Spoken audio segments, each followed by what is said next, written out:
بسم الله الرحمن الرحيم. إن الحمد لله الخالق البارئ المصور، له الأسماء الحسنى، يسبح له ما في السماوات وما في الأرض، وهو العزيز الحكيم.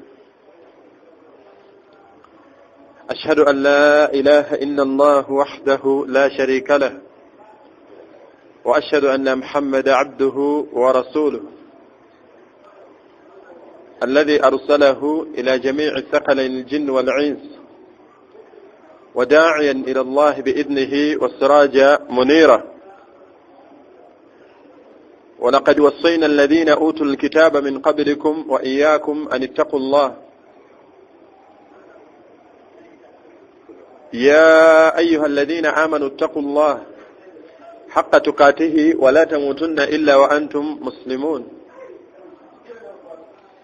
يا أيها الناس اتقوا ربكم الذي خلقكم من نفس واحدة وخلق منها زوجها وبث منهما رجالا كثيرا ونساء، واتقوا الله الذي تساءلون به والأرحام إن الله كان عليكم رقيبا.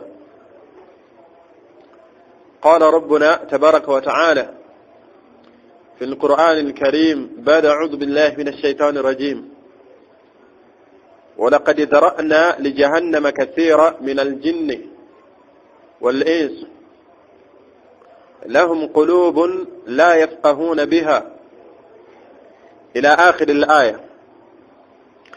تمتيز الله تبارك وتعالى نني متين مجه أغتني بكيدف الذي أحيانا أجات ودي اتشنجر شوبلم ngafenne tukakasa omwavu omugagga omukopi kabaka chairman wa kyalo jeno yagamba nti thumma ila rabbikum turja'un, oluvanyuma mugenda kuddizibwa. fenna la bud tuyina okuddizibwa mu maaso ga Allah subhanahu wa ta'ala, ng'okudda kwaffe mu maaso ga Allah si kuddayo buzzi ng'omuddu boddeewuwo oba ewammwe. yagamba nti thumma yunabbi'ukum bima amilu yawma alqiyama, oluvanyuma ngenda balaga biki bye mwakulembeza okukola. yagamba nti ku lunaku lw'enkomerero nga wolaba aya endala Allah subhanahu wa ta'ala yagamba ng'ayogera ku qiyama, yagamba nti walwazn yawma idhin alhaq, deero minzaani ya mazima. Allah subhanahu wa ta'ala okutuuza ku minzaani alabe emirimu gyo gyenkana ki. abaddu tugenda kupimibwa na bwenkanya. n'agamba nti faman thaqulat mawazinu, mummwe Allah gwanaawa minzaani ye n'ezitowa n'emirimu emirungi, fahuwa fi 'ishatin radiya. mu aya eri yagamba nti faulaika humul muflihun, oyo nno yawonye, yeesiimye awangudde. n'agamba nti waman khaffat, yenna minzaani ye enajjanga mpewufu emirimu emirungi tekuli, amazambi g'emiki, yagamba nti faulaika alladhina khasiru anfusahum, abo be bali azaamaanyizza emyoyo gyabwe.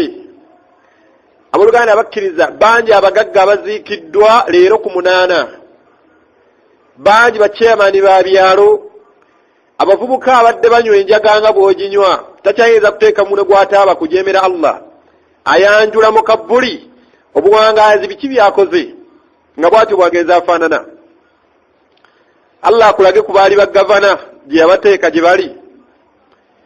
Allah akulage ku baali bayimaamu baseeka gye bali. Allah akulage ku bakyala abaali abalungi abeesusu nga maaso ga Allah talina kyazitowa. Allah akulage ku bavubuka abadde abasaaze abakwata Qur'an kabbuli kye zibakoze, ng'ennyama yaggwa dda ku mibiri gyabwe basigazza mu magumba, nga n'ekyamaanyi ekirala ali mu kabbuli mulimbo bonna waali kyasigazza amaluhu salih, emirimu gy'emirungi. abange weekube mwakafaananyi leero singa obadde wa ssaawa 8, Lero wekube mwaka pana singa mukyala wo wadde batadde mu ntaana ku ssaawa 10. Wekube mwaka pana nyinga muwalawo wadde batadde mu ntaana ku ssaawa 8 oba ssaawa 10. Aina kyabadde ayanjula mu maaso ga Allah tabaraka wa ta'ala n'amuwejjana n'awona omuliro. Omubaka Muhammad sallama yatugamba nti omuddu nga mwonoonefu singa afa bw'ateebwa mu kabbuli nga malayika zimaze omubuuza ebibuuzo biganye biwanvu ebiri awo nekyembadde njagala mubeerayo mu kabbuli. Omubaka sallama yagamba nti Allah subhanahu wa ta'ala omuddu ono n'ayita ebibuuzo ebyo alagira malayika n'azigamba nti omuddu ono mumwalirire ebimu ku byaliriro by'omujjana, mumwalire emifaliso masuuka biki byonna ebyebakwako eby'omujjana babimwalire mu kabbuli ye. N'agamba malayika nti mumusumululire akawoowo okuva mu jjala kajje kamufuuweko kamubeesebeese mu kabbuli wano waali. Ye muddu omulongoofu gwe baziise leero ku ssaawa 8 oba gwe baziise ku 10, nze naawe tugendera ku ki? N'agamba nti amma alfajir au fasiq, naye omuddu omwononefu yagamba nti abo bamuteeka mu kabbuli ebibuuzo biganye, oli yabiise omulongoofu ono biganye. Allah subhanahu wa ta'ala nabbi yagamba nti Allah alagira malayika n'azigamba nti omuddu oyo mumuggulire olusu olubi oluwunya okuva mu jahannam n'ebbugumu eryokya eriva mu jahannam, oluvannyuma abeerenga mu'azzabun, abeerenga abonerezebwa n'ennyondo n'emisota nga bwe tubimanyi obulungi. Ekibuuzo kyenkulekera nange kyenneerekera tugende ku musomo gwaffe, singa obadde wa ssaawa 8 leero oba singa mbadde wa ssaawa 10 olina kyoyanjula mu kabbuli n'owona ebibonerezo byamu. Weekolako assessment nga bwe otwala omutawaana okumanya biki ebiyingiza amagoba mu bizinesi yo, otuuseewa mu loosi, otuuseewa mu kwongeramu capital liwayino ono, abadde tutwala omutawaana okukola assessment ku bizinesi zaffe naye ng'ewa Allah teweekolako assessment, ofaanana otya? Omubaka Muhammad sallallahu alaihi wasallama lumu yali ayimidde mu kifo we baziika ne bayisaawo jeneza emu nga bagitwala ogiziika nga bwe batera oziyisaawo sunna y'abaawano. Abaana bajja bakuŋŋuuza bati bakutwala ne takibiira sibe baziyita tahariri bid'a, bajja bakutwala bati mulimbo mikwano gyo oli ku bibegabega byabwe, ku kwagala kwe bakwagala ekiraga nti bakwagala kusitula mulambo gwo gutwala mu ntaana, teri ayinza kubaawukanako kugusigaza mu nju, kalla wallahi. Naye nabbi lumu amuyisaako jeneza bagitwala okuziika, nabbi n'agamba nti mustarehu, n'asirika. Abaali awo bayisaawo ey'okubiri n'agamba nti mustarahu minhu, n'asirika. Basahaba bamugamba nti wongo omubaka wa Allah, ma maana mustareh wa ma maana mustarahu minhu. Ebigambo bino ebiri obikozesezza nga bayisizaawo abafa ab'emirundi ebiri bitegeeza ki? N'agamba nti omuddu eyasoose eyayiseewo ne ŋŋamba nti mustareh, omuddu oyo awummudde ebigambo ebinyiiza ebibadde mu dduniya muno. Abakyala abambala obubi, ebigambo ebibadde bamuvuma olutabbuliiki, tugjeeko omulevu, obupale obuli waggulu, musaala nnyo mufunayo ki? Mukyala gwe bikaayakaaya ebyo weekaddiya fasabara alayhi. Omuddu olwo n'agumiikiriza ku mbeera eyo, nabbi yagamba nti omuddu oyo awummudde. Allah agenda mujaaza khairan mu kabbuli mwali ne ku kiyama gy'alaga. N'agamba nti amma mustarahu minhu, naye omuddu ono gwe bayisizaawo mayita ey'okubiri, nabbi yagamba nti omuddu oyo awummuddwa. Abaffeffe leero we tugenda leero ku 8 ng'obadde wa 10, ekyalo kibadde kigenda kugamba ky'owummudde oba owummuddwa. Bangi muffe kuyinza okufa okubanga okufa kwaffe ekyalo kyonna kyokya n'embuzi. Basale enkoko, musale ento, omuvubuka ono abadde anywa enjaga n'akwata abakyala afudde. Oba kuyinza okuba okufa kwaffe okuba we tuwangaalira ng'ekyalo kyonna kigenda kubeera mu kunyolwa, ng'ekyalo kyonna kikusubwa. Abaffe abavubuka, okufa kwaffe tugenda kubeera mu baddu bawummudde oba mu baddu bawummuddwa. Owangaala otya? Abaana b'abandi abalenzi muffe abavubuka, abaana b'abandi abawala betwenzeeko, abaana bommwe bali mu luwummula, ne mutabani waakomawo bukomi ku kyalo, abaana bonna tebaddamu batuma ku maduuka na ku luzzi, mutabani wo talina gwatayendangako ku kyalo okuggyako nga mupya tamumanyi. Abaffe okufa kwaffe tunaabeera mu baddu abawummudde oba abawummuddwa. Abange twegendereze, saawa yonna tudda mu maaso ga Allah tabaraka wa taala. Yagamba nti thumma yunabbi'ukum bima amilu yawma alqiyama, ngenda balaga bye mwakulembeza okukola. Yagamba nti ku lunaku lw'enkomero alyawmu alamal, leero kukola wagada hisaabu, teriyo kubalwa. Imaamu Ali yagamba nti leero kukola teriyo kubalwa. Abaffe olunaku oluyiseemu olwaleero lubadde lusiraamu, wasomye eddu'a ng'ova waka, wasomye eddu'a ng'olinnya ekyebagalwa, wasomye eddu'a ng'otuuse mu kifo ekipya w'okolera, wasomye eddu'a ab'omu katale, wasomye eddu'a ng'oyingira mu katale. Otunze otya mu kutunda kwe tolimbye, tottiridde, totunze kintu kiriko kamogo ng'okimanyi. Yali Umar ibn Khattab radiyallahu anhu ali mu basajja 10 Allah tabaraka wa taala bye yasanyusa n'ejjana nga balamu. Ne bagamba nti Umar ibn Khattab yalina eddiba ly'eŋŋamiya, nga buli waba agenda okwebaka kabula nga tannaba kwebaka oluvannyuma salati al-ishaa'i ng'agenda yeekolako assessment atiikinga nasadde ku salati ad-duha, nasadde ku layiri, nasadde subuhi mu jamaa, nasomye azikaali z'okumakya, nasomye eddu'a nga nve waka, nasomye eddu'a nga nnyambala, nasomye eddu'a y'ekyebagalwa kye natambuliddeko, nasomye eddu'a y'akatale, natunze obusiraamu nga bundagira, nesomye eddu'a nga nkomye waka. Ffe leero tufaanana tutya? Abaffe obuwangaazi bwaffe busiraamu, okuva ku kyalo kwe tugenda okuba leero oba nkya, ekyalo kigenda tuwaako bujulizi mayirungi ge tulya, tulinga nsolo oba abaddu abanyu baataaba nga gwe bagenda otuwaana naye ng'omuddu okunnyonnyola ennyo baga nti tomanyi oli abadde anywa nnyo taaba nga atambula muno, tomanyi omusajja omutegedde oyo abadde anywa nnyo taaba nga bw'ayita muno, nga baddu kwe kwanga okutegera naye mutegedde omusajja oyo abadde n'engalo enzirugavu n'emimwe gya bbulaaka, nga kwe kunnyonnyola okwangu. Abange Allah yatuziyiza ebintu byonna ebitamiiza. Allah subhanahu wa ta'ala yatuziyiza enjaga, Allah subhanahu wa ta'ala yatuziyiza amayirungi, Allah yaziyiza kye bayita sigala haramun wala talqu bi aydikum ila tahluka.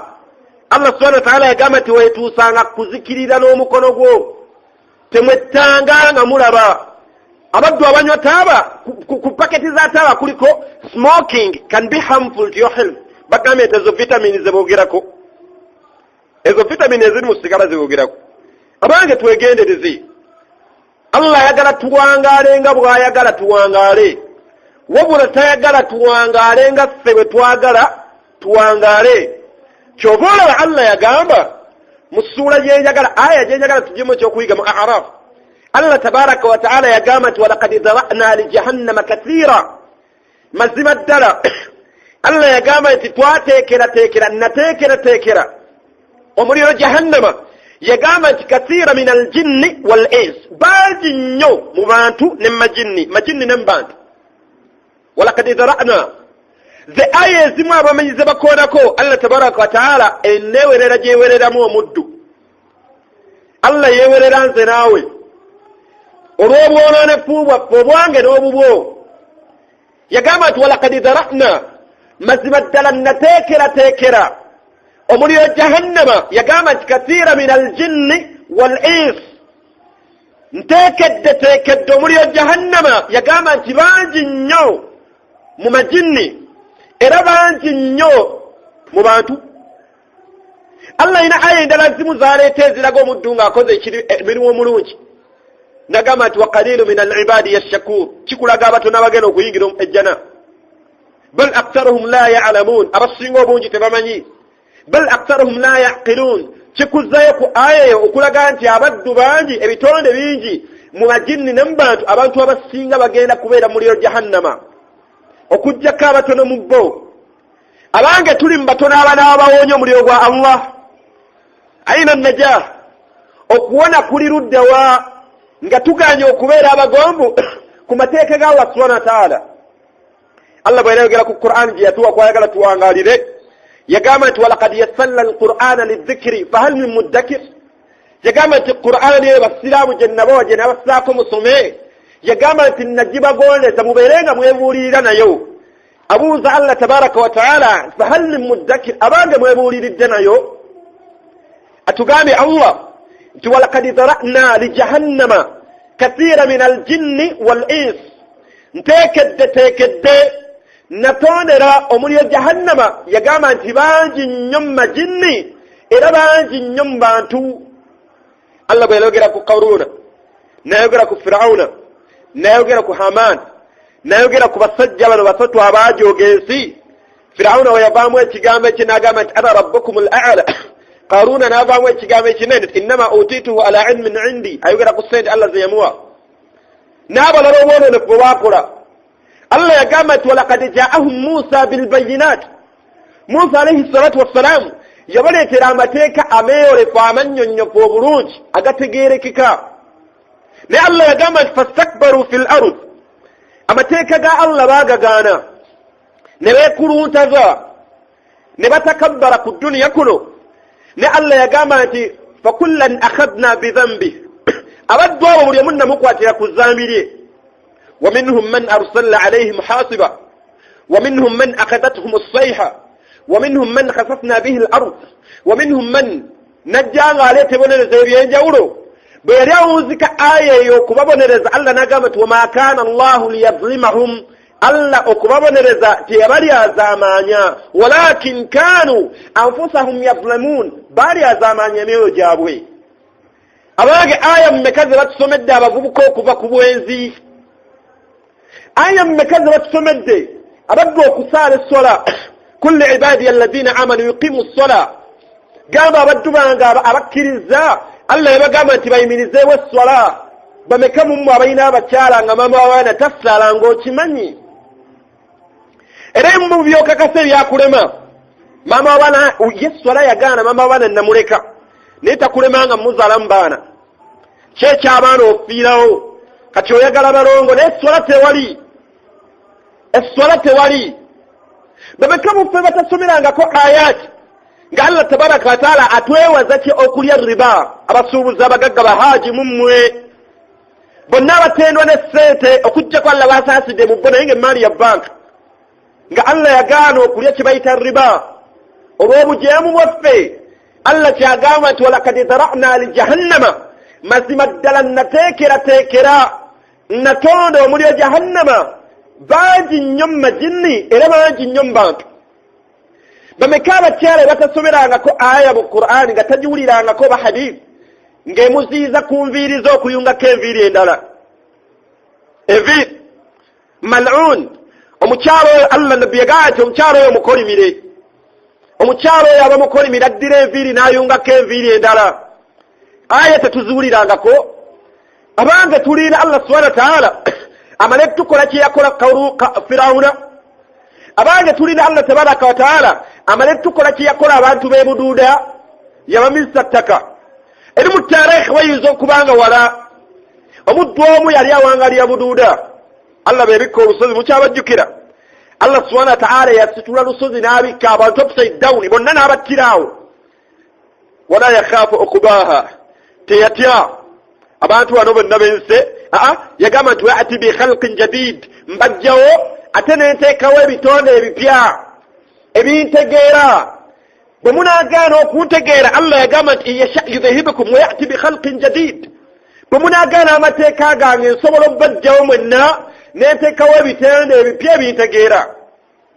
Abantu b'e Buduuda abawaggulu baakolanga obushiriku bali ku lusozi wakati waaliwo omuzikiti ng'abali eno wansi be basuubuzi abali ba riba abatunda ebintu ebiriko obumogo attirira ababbi ba minzaani abatunda ebintu ebibbe abantu abakola amazambi ag'enjawulo mu busuubuzi. Naye nga tewali wanziyiza bantu bano babbi. Tewali wanziyiza bashiriku bali waggulu wa lusozi. Abaddu bano baasirikira amazambi ago ne gatambula e Buduuda nga mangi. Mubuuze abantu abawangalira embaale bakubulire ebintu ebyali bikolebwa e Buduuda. Kati mulimu abali wano wakati nze kanneesaalire. Taziiza talagira mpisa nnungi. Taziiza mize mibi. Allah tabaraka wa ta'ala yakwata olusozi n'atwaliramu omuzikiti abashiriku n'abaali mu katale. abafeolowooza Allah subhanahu wa ta'ala tayiza kitukola fetulowooza tuli mirembe. Allah tayiza kuleeta musisi nakkuba n'akaanako n'omukyala mwenna n'abattira mu nju. Allah tayiza kuleeta musisi n'asaanyaawo akaalo ne mukola amawulire. afa aminu ahli alqura, abanga abantu b'akaalo mulowooza muli mirembe nga baddu bangi bakola obwonoonefu, balidde amayirungi, banywedde enjaga, bazannya zaala, tutunula, tuwaana bawaane. Allah subhanahu wa ta'ala yagamba nti wattaku fitna, mutyanga nnyo ekibonerezo kya Allah, la tusibanna alladhina zalamu minkum khassa. Allah bw'abeera akireese nga tekironde bamu, kikuba nnaalumanya ne ssaalumanya.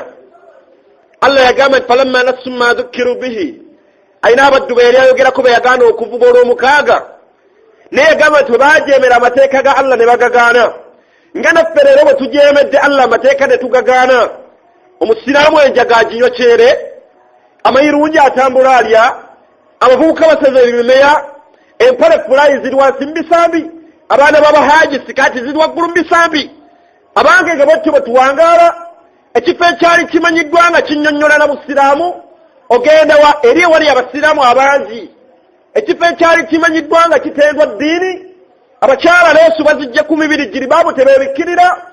Allah tabaraka wa taala yagamba nti wattaku fitna, mutyanga nnyo ekigezo kya Allah oba kibonereza ekijja nga tekigenda kulondobamu. Allah yagamba nti abaddu bwe baagaana amateeka gange oba bwe bagaana amateeka gange, yagamba nti anjayna alladhina yanhawna an as-su'i. Allah subhanahu wa ta'ala bw'aleeta ekibonerezo ataasaamu abaddu bokka, atayasaamu omuteeko gumu. Ayina bwe yali ayogerako yabaganda okuvuula omukaaga, nga naffe leero yatugaana taaba, nga naffe leero yatugaana enjaga, nga naffe leero yatugaana amayirungi, nga naffe leero yagaana abakyalo okwejaajamya, abakyalo okukulemira ekyalo. Yaziiza Allah tabaraka wa ta'ala, naye yagamba nti abaddu bali be yateekako etteeka ery'obutavuba lwa mukaaga, bwe baagaana etteeka lya Allah eryo ne bagaana ne bavuba, kuba Allah yabagamba nti muvuba olunaku olw'omukaaga, mbawadde muvube ennaku ziri zonna ezisigadde. Abaddu olunaku olw'omukaaga lwabafuukira ekikemo, ne beewaayo abaddu ne beeteekulemu emiteeko esatu. Emiteeko esatu, omuteeko ogwasookera ddala gwavuba, gwavuba lwatu, ng'amazambi naffe leero tugakola mu lwatu. Omuteeko ogwokubiri gwo gwali guyina imaani, tegwaziiza bali nti bannange temuvuba Allah yatuganye, nga naffe leero bwe tufaanana tetuziiza bwonoonefu. Ze kanneesalire sola zange, n'ova kadaalaako edduuka mwokolera neiboona kuliko musiraamu, tomugambye swala, wabula gwe kogende weesaalire. Nze munnange yamanyiza simugamba, kase musiraamu akimanyi, baazinya awulira, nojja ne weesaalira. Abaddu baliyo baali bafaanana omuteeko ogwokubiri. Omuteeko ogwokusatu gwo gwatwala omutawaana ne gutavuba, ne gukola n'ekinene Allah kye yali agwagaza ne guziyiza. Bannange mugenda kuvuba naye Allah yatuganye, ffe tugenda kuvuba naye bannange Allah yatuganye okuvuba. Omuteeko ogwo ogwokusatu Allah mwayagala tuwangaalire, twesambe obwonoonefu era tubuziyize. Twesambe obwonoonefu era tubuziyize. Allah subhanahu wa ta'ala yagamba nti waleeta ekibonerezo, anjayna alladhina yanhawna an as-su'i wa akhadna alladhina zalamu bi'adhabin ba'is. Allah subhanahu wa ta'ala yabonereza emiteeko egi, n'abonereza bali abaavuba, n'abonereza n'abataavuba, naye nga tebaziiza zambi lya kuvuba. N'ataasaamu omuteeko ogwo, omuteeko guno ogutaavuba, omuteeko guno ogutaavuba, ate ne guziiza ne bali bakomako nti bannange temuvuba. Abooluganda abakkiriza, tutye nnyo ekibonezo kya Allah ky'anaaleeta mu kitundu kino we tuwangaalira. Tutye nnyo ekibonezo kya Allah subhanahu wa ta'ala ky'anaaleeta mu Uganda oba mu nsi yonna. Ebbanga ne tumalanga tulaba obwonoonefu nga bugenda mu maaso ng'abaddu tusirise. Dera omuddu atuula n'ekkutiya y'amayirungi ku kkubo, mukyala n'ekikaaya kye, yeebikkiridde leesu ye, alaga nti musiraamu asaala nnyo essola, naye nga ali awo obuddo. Ezambi y'amayirungi lino yalinitiatinga obulamu kwe butambulira. Allah yagamba nti alladhina yuriduna an tashi'a al-fahisha, abaddu abaagala okubunyisa embeera z'obwonoonefu mu baddu abakkiriza, Allah yamaliriza agamba abakolimidde. La'anahumullah, Allah yabakolimira n'abateekerateekera n'ekibonerezo ekiruma. abange tulinda ki? Tulinda Allah subhanahu wa ta'ala amale kusaggulwa alitukube, oba tulinda Allah amale tukuba laddu, oba tulinda Allah subhanahu wa ta'ala atukwate mu nkwate ez'enjawulo. Allah subhanahu wa ta'ala kyatugamba nti walaqad dhara'na li jahannama, mazima ddala natondera omuliro jahannama. Yagamba nti bangi nnyo kasiira minal jinni, bangi nnyo majinni era bangi nnyo ne mu bantu. Allah subhanahu wa ta'ala teyabali azaamanya n'aleeta ensonga lwaki abaddu bangi bagenda kubeera mu baddu abanayingira omuliro.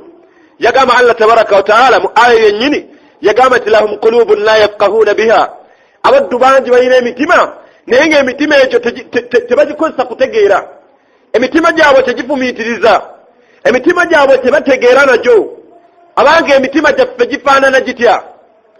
Allah atubuuza nti afala yatadabbaruuna alquran, abange abasiraamu abakola obwononefu, abange abasiraamu abasuubira okusinkagana Allah tabaraka wa ta'ala. Allah atubuuza abalemedde ku bwononefu nze naawe. Yabuuza Allah subhanahu wa ta'ala ti afala yatadabbaruuna alquran, Qur'an ene mubeera mugisoba temufumiitiriza ku yo? Am ala qulubin akfaluha, oba emitima gyammwe miggale, oba emitima gyammwe giriko envumbo, oba emitima gyammwe gibadde ki? Allah abuuza nti afala yatadabbaruuna alquran am ala qulubin, ensonga egenda emu ku nsonga ezigenda okwokesa abantu omuliro. Faliyaazu billah, Allah tutaase. Naye Allah yagamba nti lahum qulubun la yafqahuuna biha, abaddu bangi balina emitima naye ng'emitima tebagikozesa kutegeera. Ng'abamanyi batugamba obulwadde obusookera ddala olw'omutima tawhidullah tabaraka wa ta'ala, omuddu obutayawula Allah, omuddu obutaba na tawhidi mu mutima gwe. Tulaba abaddu bangi abakola obushiriku, emitima mirwadde, balwala obutategeera Allah.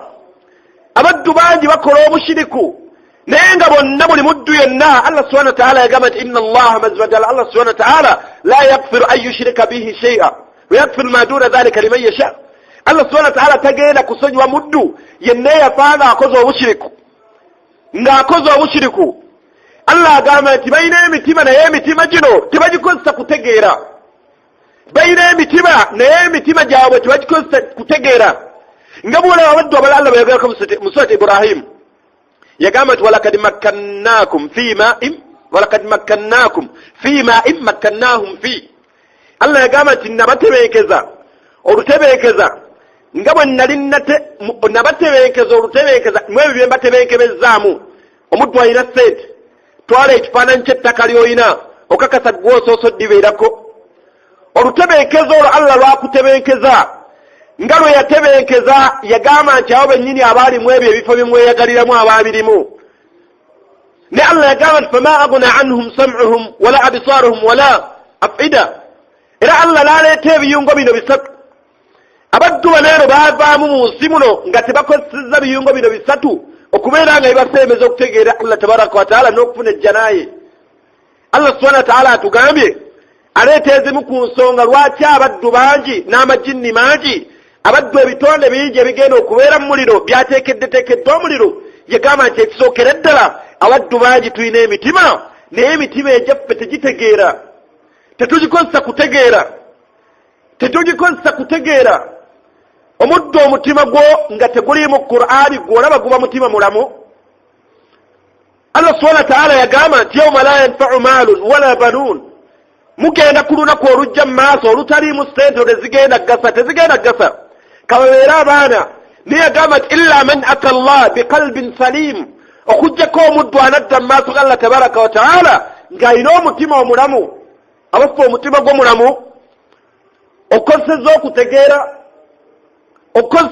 okutegeera. Allah subhanahu wa ta'ala omwawudde. Bangi bakyala bazungira mu baseeka abeeyita abasomi b'edduwa z'enzaalo, Majini Pemba, abeeyita abasomi b'edduwa ezigaba emikisa, abeeyita abasomi b'edduwa simanya anoonya omukyalo ayagala okugenda ebweru, ayagala omulimu, ayagala ng'ali awo alina amajini ge. Nga abaddu eyo gye bagenze bw'alaba ekkanzu eno n'enkofiira oba neemulaga nti oyo oli ku mufuti, kati oyo sheekh oyo agenda kukusomera edduwa ojja kwewuunya. Abange omusajja mushiriku yayagala okusiramula. Allah subhanahu wa ta'ala omubaka yalina edduwa ezaali zaanukulwa, edduwa ezaali zaanukulwa omubaka Muhammad sallallahu alaihi wasallam teina wawe waliwe yawulidde wakebere mu bantu abakyala mujje bakeberemu abagala enzaalo hadithi newe banfuteriyo abagala ogenda Shami okusubula mujje bakeberemu abagala ogenda mu jihad abagala mujje eina duwe zanukulwa yitawangala bwacyo awo betukola tubijjewa am lahum shuraka shara'u lahum min ad-din oba tuyineyo katonda omulala gwe tusinza oba bayineyo katonda omulala gwe basinza abawamba teeka ge bagenderako Allah g'atabalagira abo gana bakkiriza tutya Allah subhanahu wa ta'ala abakyala bangi babbikidde mu bushiriku banoonya nzaalo abakyala bangi babbikidde mu bushiriku banoonya baana abakyala bangi babbikidde mu bushiriku anoonya ddagala ninyweza bufumbo bwo naye omuddu yenna anaakwata ekkubo eteri Allah lyeyamulagira omuddu oyo munnange khasira dunya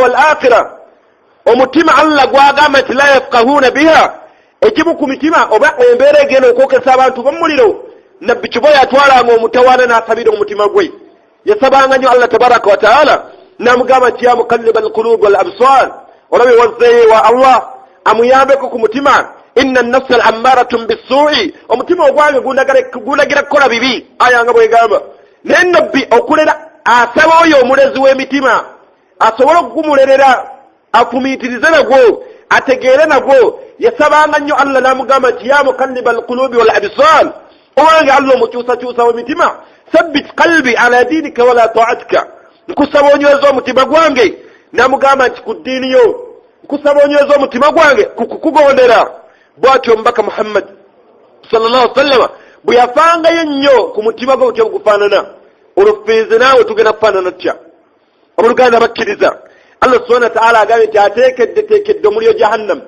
ekifaananyi ky'omuliro jahannama Allah subhanahu wa ta'ala yali agwogerako ebitonde ebigenda okubeeramu yagamba nti kullama navujat ebitonde bigenda kubeera mu muliro bino byagambye ebingi yagambanga ebitonde biri buli ensusuzo bwe ziggwako baddalnaha ng'alagira nga babambaza ensusu endala liyadhuuqa al-adhab abaddu bagenda kubeera mu muliro abange jahannama tusabe nnyo Allah subhanahu wa ta'ala gitutaase naye nga abaddu bagenda kubeera mu muliro ng'ensusu zaabwe nga bwe ziggwako yagamba Allah tabaraka wa ta'ala ng'alagira nga babambaza ensusu endala bakombe ku bibonerezo bya Allah nga bwe basanyukanga nga bajoga Allah subhanahu wa ta'ala liyadhuuqa al-adhab ekibonerezo ekigenderwa Allah subhanahu wa ta'ala obambaza ensusu endala babeerenga bafuna obulumi bawulire obulumi nga bwe basanyukanga mu nsi muno nga balya riba ng'abaddu basanyuse mu nsi muno nga twenda ng'abaddu basanyuse mu nsi muno nga abaddu tulya amayirungi nga tunywa enjaga twenda ku baana b'abandi Allah tabaraka wa ta'ala yagamba nti abaddu bagenda okuteeka mu jahannama ensusu bwe zinaggwango nga babambaza ensusu endala bakombe ku bibonerezo bya Allah n'ayogera embeera ku yawmu jahannama abange gye tutagenda kusobola gyesaba Allah tabaraka wa ta'ala ffenna tutaase yagamba nti wa yastaghithu yughathu bima'in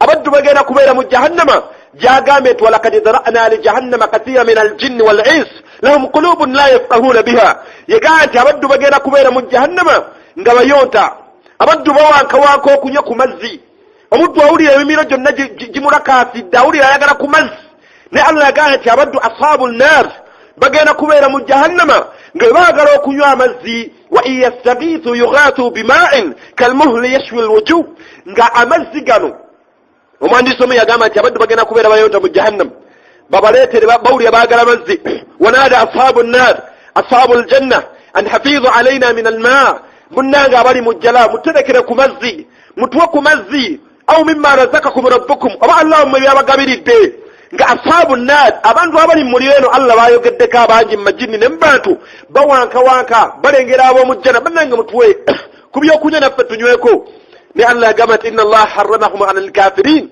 ensonga eyo gye musaba bagenda bagamba nti Allah yagiharamisa eri abaddu abaafanga bamujeemedde naye yagamba nti abaddu bagenda kubeera mu jahannama nga baagala byakunywa babaleetera olweje ng'amazzi googoyesa akawunga galina okubanga gayidde bulungi naye yagamba nti omuddu agenda kukwata ekikopo kino ng'anaatera otuusa waati ku mumwa nga yeekyaye talina kyakkola kalmuhli yashwi alwujuh ebbugumu lyokka eriva mu mazzi gano ge bagenda okunywa olweje gagenda kwasa olususu nolo mu face eno yonna olususu lukulukute lumugweko lugwe mu muliro bugumu lyokka tannanywa abange tannanywa. Allah atwebaza abange tukozese emitima gyaffe tufumiitirize tutya Allah, tukozese emitima gyaffe tufumiitirize tutya Allah. Nyumyamuko n'omutima gwo ala bizikirillahi tatma'innu alqulub, n'aleeta eddagala erigenda tuyambako okulera emitima gyaffe, n'agamba kusoma Qur'an, kusoma adhikaat. Abange omutima gwo ogenda gulera otya kutya Allah tabaraka wa ta'ala nga neyasaru neekulemye. Ne tumanyi abazanyi ba Maniyu, tumanyi abazanyi ba Liverpool, tumanyi ab'FDC, tumanyi abagofowadi, tumanyi buli omu ab'ekibiina kye, naye ng'omuddu tayinza kusoma Al-Fatiha nga ntuufu. Ogenda kusinkagana Allah tabaraka wa ta'ala. N'emyaka gye tuyina emingi, Allah tabaraka wa ta'ala yagamba nti omuddu yenna anaafanga tamanyi kusoma Qur'an. ومن أعرض عن ذكري من سورة طه ومدو ينيه أنا سابق قرآن أنا جاو كنكو يقامت ونحشره يوم القيامة أعمى نيرمزو كذا كو قيامة مزيوه ومدو يتلبا الله تقامت لهم قلوب لا يفقهون بها نجيمكم السوكي بواكو oba obujulizi Allah bwatuwa obugenda okwokesa omuliro abaddu omuliro yagaati abaddu bayina emitima gino naye emitima gino tegifumiitiriza tebagikosa kutegeera. Dira abakyala omusanga bakasoopu balaba buno obuzanyi bwe balaba ku TV obatwalidde obudde nga omukyala tamanyi na kufuna wudu, omukyala omusiraamu naye nga alina obudde asobola okusperinga 20 minutes 2 hours ng'ali mukweba kazannyo bwati ate ali too emotional n'agattako n'okukaaba amaziga. Wallahi bamukyayi nze biyitamye omusanyi wange bamukubye essasi ng'omukyala afaanana bwatyo tayinza kufunyamu wudu.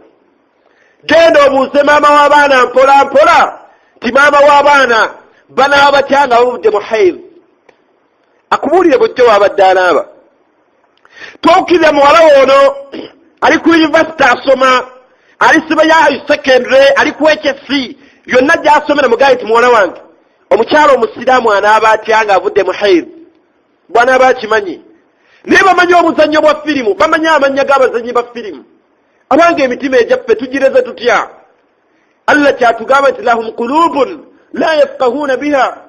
Allah n'aleeta ensonga ey'okubiri n'agamba nti walahum aadaanun la yasma'una biha. Ensonga ey'okubiri egenda okwokesa abaddu bangi, egenda okuyingiza ebitonde amajinni n'abantu bingi mu muliro. Yagamba nti abaddu bayina amatu naye la yasma'una biha.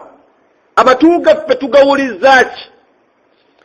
Ashabu nnar, abaddu abagenda okuyingira muliro gwa Allah tabaraka wa ta'ala bagenda kubeera muli nga balaajana okuva muliro gwa Allah, bagenda mugamba nti rabbana abisalna wasami'na.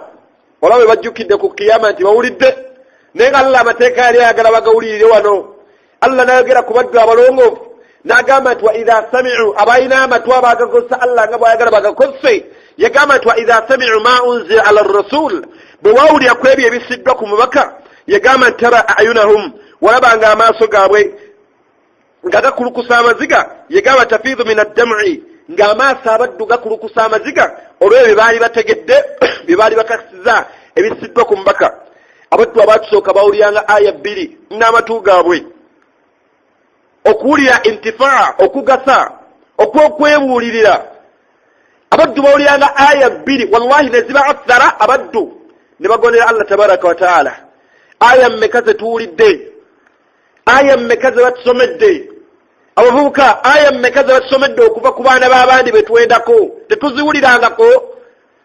Allah yatuziiza zambi lya bwezi, wala takrabu zina, bwetyo bwe tufaanana atuziiza. Abange tuliina ki? Amatu agaffe gawulidde ki? Abaddu bajja ku kiyama balaajana bamugamba nti rabbana wasami'na, Allah tuwulidde. Abange okulya kwabwe ku kiyama kunaabagasa? Abange tetugenda bagasa. Yagamba nti walaw shi'na Allah subhanahu wa ta'ala singa yali ayagadde amakulu oluvannyuma lw'omujahada gw'abaddu baneno nga baagala obulungamu, Allah subhanahu wa ta'ala yali balungamizza. amatu agaffe gajjudde mu music, amatu agaffe gajjudde mu firimu, amatu agaffe gajjudde mu kugeya, gajjudde mu kutemerera. Amatu gaffe tugakozesezza okuwulira amateeka ga Allah. Omusiraamu n'omala olunaku nga tonnawulirizayo koko Qur'ani mu ssimu yo, era terinamu. Naye ennyimba eziri mu ssimu yo mmeka? Ennyimba eziri mu ssimu yo zeekana ki? Ennyimba z'oyina siddi z'oyina ewuwo. Era oba oyina stress, omusiraamu omusanga ajjeyo akalediyo awulirizeeko stress eno emuggweko, awulirizeemu stress emukole ki? Emuggweko. Naye nga tayinza kusoma aya ya Qur'ani nga ntuufu mu Qur'ani. Al-Fatiha gy'agamba gy'asaalizza emyaka, nga nayo kennyini bw'ogiwuliriza ebanga ya mwana wa P1, ebanga ya baby, abanga amatu gaffe tugawuliza Allah tabaraka wa ta'ala byayagala tuwulize. Atugambe nti walahum adhanun, abaddu tuyina amatu naye nga la yasma'una biha, tetukozesezza amatu gaffe gano kubeera nga tugawuliza amateeka ga Allah tabaraka wa ta'ala. Umar ibn Khattab radiyallahu anhu yali musajja nga tannaba kusiramuka, naye yawulira aya nga nnya ezisooka ku surati Taha. Taha ma anzalna alayka alqur'ana litashqa illa tadhkiratan liman yakhsha, mpaka aya eziddakaawo zokka aya ziyawulira. N'agamba be yali namo naga nti abange dulluni, nkusaba mundagire ala Muhammad, mundagire wa Muhammad, mundagire Muhammad yaliwa. Fe aya mmeka ze tuwulidde mu tarawih? Era tarawih eno gye twasala mu Ramadan etukyusizza ki? Abaddu tuyimira raka, abaddu tuyimira mirundi, abaddu tuyimira kinyumo okutamanga bokkirira n'okutamanga bokkirira n'okutamanga bokkirira. Abaffe ebigambo bya Imam bino byasoma, oyinza okutuwa excuse gy'oyinza okutuwa nti nze simanyi Luwarabu. Babeka baganda baffe abagenze Qatar, abagenze Dubai, naye waayo n'agenda China n'akola naye ng'olimi talumanyi. Era taata we namubuuza nti mwana wange olimi oluchina wali olusomyeko? Ogenda China eno okukola naye oluchina olumanyi? Naga taata nja kuyiiya, taata nja kuyiiya. Era wallahi n'agenda China n'ayiiya. Emyezi ebiri n'agula poloti, omwezi ogwokusatu n'agula emmotoka, omwezi ogwokuna n'azimba enju n'eggwa, n'okulogera n'atandika oddwogera. Naye omuddu ono mugaa nti munnange yasalu nayiino eno bba ubbe tabiwulirangako. Amatu ge agaganyuddwamu, abanga amatu ge agaganyuddwamu, abange tubeere abaddu abakozesa ebiyungu Allah byatuwadde mu butuufu bubbikozesa. Qur'ani ogiwuliriza kigero ki? Aya mmeka ze bakusomedde hadith? Abaddu muffa abakyalemedde ku mwenge. Nabbi yagamba nti man maata mudmina al-khamr, hadithi ze batusomera baze tuwulidde ebbanga. Agambye nti omuddu yenna maata mudmina al-khamr, omuddu yenna anaafanga alemedde ku mwenge, sakahu Allahu yawma al-qiyama, ku qiyama Allah tabaraka wa ta'ala agenda munywesa olusaayisayi n'olusira oluva mu bwerere bw'abeezi. Hadithi ezo tetuziwulirangako, aya tetuziwulirako Allah tabaraka wa ta'ala ng'aziyiza omwenge. Abange aya mmeka ze batusomedde abadde okuva ku riba? Allah yagamba nti alladhina ya'kuluna riba, abaddu bonna abalya riba. Bakyala abasiraamu bangi bali mu bubiina simanya Bulaaka, simanyaani obubiina obutumya amannya ag'enjawulo 10%, 1%, simanyaani percent. Ebbanga neweebera Allah yatugamba nti wala ta'kulu riba, yetuziyiza okulya riba, nyongeza yonna yadde ya Simoni. N'agamba nti omuddu anawulya aya ezo, anawulya hadithi ezo, n'agaana okuva ku riba, yagamba nti la yaqumuna illa kama yaqumu alladhi yatakhabbathu ash-shaytanu min al-mas. Yagamba nti omuddu aganye okuva ku riba tagenda kuzuukira, okujjako agenda kuzuukizibwa ku qiyama ng'alinga akubiddwa amajinni.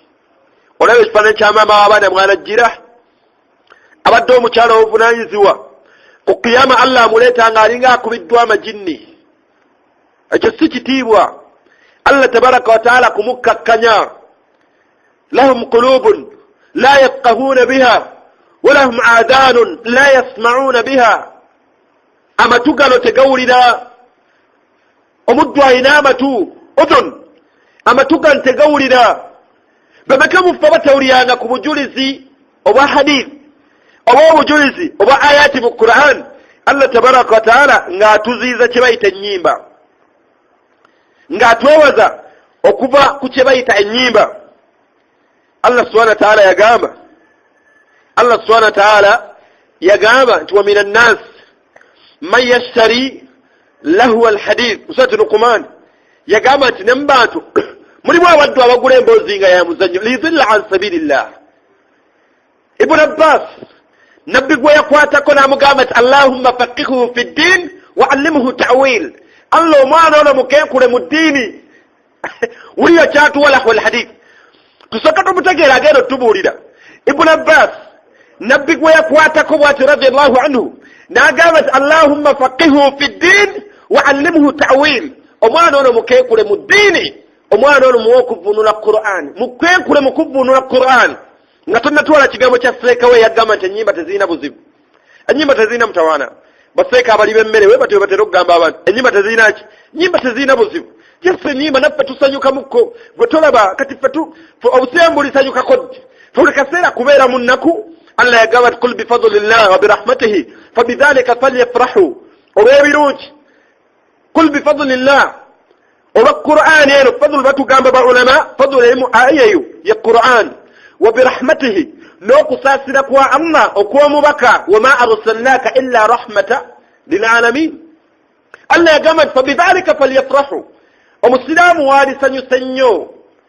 Allah yagamba nti wa minan nas mazima ddala ne mu bantu mulimu man yashtari lahu alhadith abagula emboozi ey'omuzannyo liyudilla an sabilillah naye ng'ebabuza bajja ku kkubo lya Allah.